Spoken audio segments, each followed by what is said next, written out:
We're not sending like an errand boy to do the work. It's us. You're talking to Lil, you're talking to Meg, and for them, I think that's really unique. You can't get that at every agency. Sometimes there's big groups or big teams and it changes, and for us, we're consistent and you know who you're talking to, and we really want to get to know you.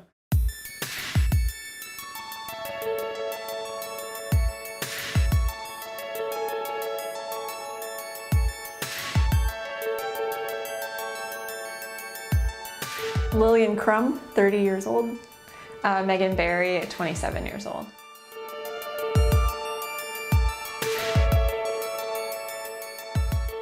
The mission behind our company, we like to do a lot of work for creative culture and the public good.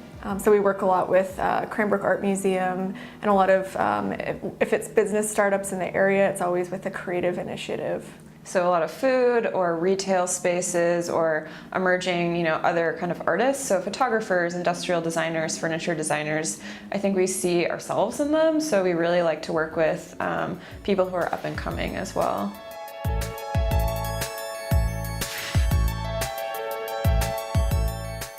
We worked with Will Leather Goods. We worked with Stockyard Detroit, which is a food truck, and it started as a pop-up dinner place, actually out of Meg's loft. Yeah, so when that was starting, Mark Bogoff, who's the chef, we were friends, and I said, you can host them here. So on, Thursday or Friday nights, I was coming home and hosting with Mark 16 or so people, and we loved that client so much we would wash dishes for him, and it's fun. But again, he was getting off the ground and we were getting off the ground, and it's been really nice to see our successes kind of work together and know that we helped each other in that way. I liked this thing that you designed too. I thought that was kind of funny. We call our work fresh yet timeless. So this idea that, it feels fresh and it feels new, but it won't, let's say, go bad quickly. So it has this timeless quality.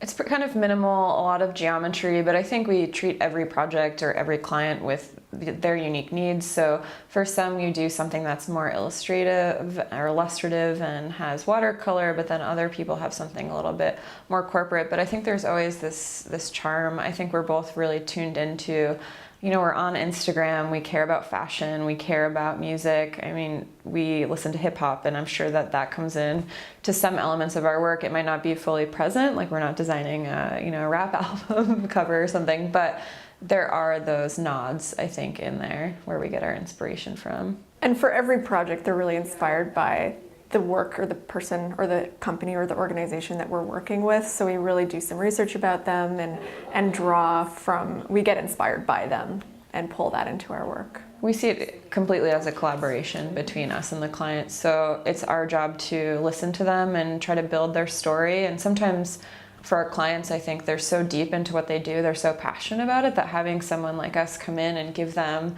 a little bit of an outsider point of view is really helpful for them, and we can guide them through what their brand needs, and then we adapt and go from there. So we're graphic designers, but we don't necessarily just focus on graphic design specific work. So sometimes our hands are moving the mouse or typing on the keyboard, but we also like to do creative consulting and creative direction. So sometimes a lot of that is through conversation and presentations. And also, I think we're really interested in helping the creative community outside of our own business. So we love working or collaborating with others. So whether it's making sure the paper we choose is a Michigan-based paper company, or trying to use some of the vendors like letterpress printers or silk screeners that are local to Detroit is really important to us as well.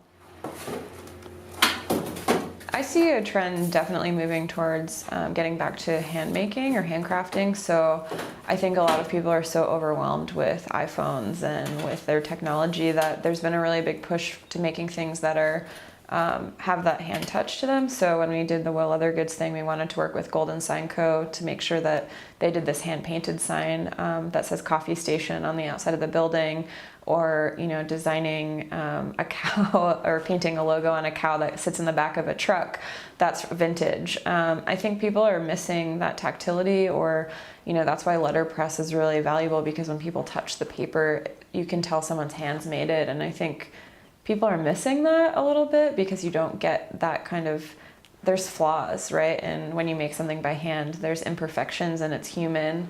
And when you have an iPhone, if something is wrong, it's because it's annoying. It's annoying. It's not charming. And I think we've been having to work a lot more on thinking about that, a level of tactility in our work as well, how things are produced, not just press print.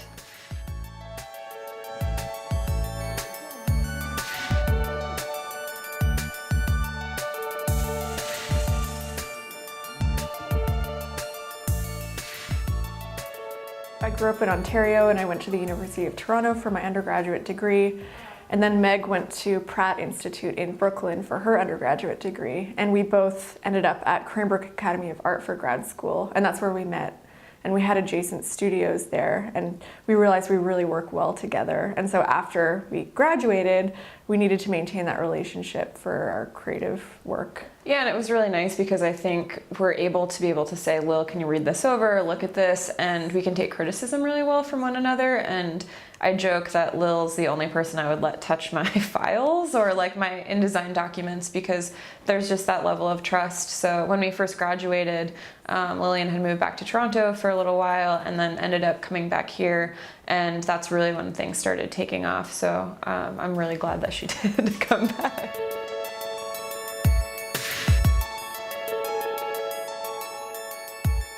So when I lived in New York, I felt like I was a part of like almost like a hamster in a wheel. So you know, you work 10 hours a day, you save all this money for a really expensive apartment that you are never at, and I found that I didn't have a lot of impact, or maybe I didn't feel like I had as much impact because there's just so many people in the city doing great things, and it was really hard to be, you know, feeling like you were making some kind of change while you're there. And so in Detroit, there's this kind of small town, hometown city vibe, and I think that here you can feel like you're activating the city and being a part of what's going on in this community, and that's what's really special about Detroit, is you have access to things and you can make a difference here. And then there are a lot of other people here wanting to make a difference or wanting to initiate their great idea, and so there's a lot of collaboration in the area that I think is pretty unique for many cities. And we both grew up in very rural small towns too, which I think, you know, for me, I grew up in this really small town. I know Lilian did as well. We both moved to big cities. And then coming to Detroit, for me, it feels like this nice balance because it does have that urban feel, but you go to the bar or you go to an opening and you run into people that you know, or the community's small enough that you feel like you're welcomed and there's friends. And I think that's really, really special. You don't get that in a lot of places.